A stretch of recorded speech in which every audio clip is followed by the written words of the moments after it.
Cognitive Interfaces. Chapter 5. Nutritional Algorithm. There is a silent algorithm running in the background that decides more than we think: what we eat, when we eat, why we eat, and what emotion we are trying to translate into chewing. I call it the nutritional algorithm because it's not just about food, it's a pattern. And like every pattern, if you don't look at it, it manages you. If you look at it, it reveals a door.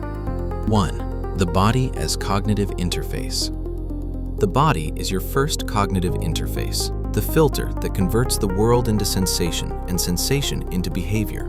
In that interface, hunger is not always hunger. Sometimes it's exhaustion, emptiness, oral anxiety, a need for containment, boredom, or an elegant way to avoid feeling. The nutritional algorithm learns fast. If it hurts, sweeten it. If I'm tense, I chew. If I feel alone, I repeat. And the mind, which loves efficiency, automates it. That's where the trap appears. Autopilot feels like your own decision. 2. Mental algorithms and reward loops. Thoughts plus emotion plus reward equals habit, a perfect loop.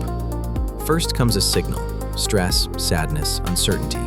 Then a promise: eating calms me. And finally, a reward, a brief chemical relief. This gets registered as inner truth, even though it's an incomplete truth. And over time, the algorithm becomes identity. This is who I am. But you're not like that. You're running a script. The good news is that every script has an entry point: consciousness. 3.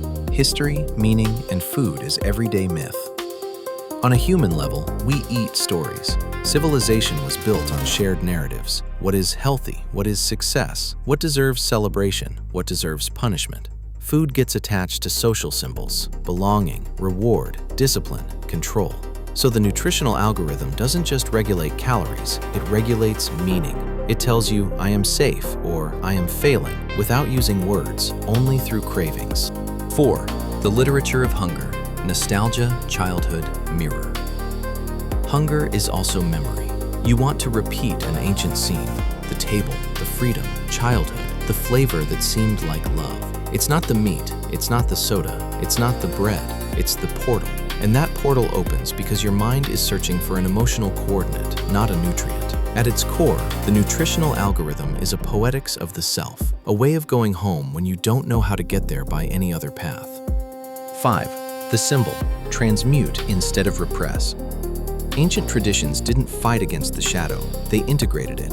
In their language, fire doesn't destroy, it purifies. Lead isn't hated, it's worked.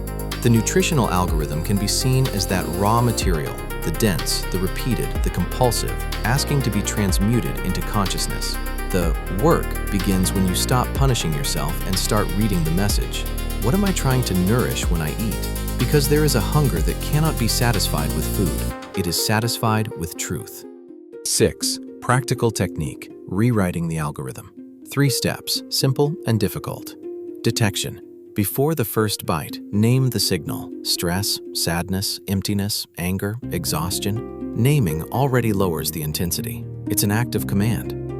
Exchange. Offer a 90-second micro-action alternative: water, breathing, walking, shower, writing 2 lines, stretching. Not to behave well, but to test whether the hunger was something else.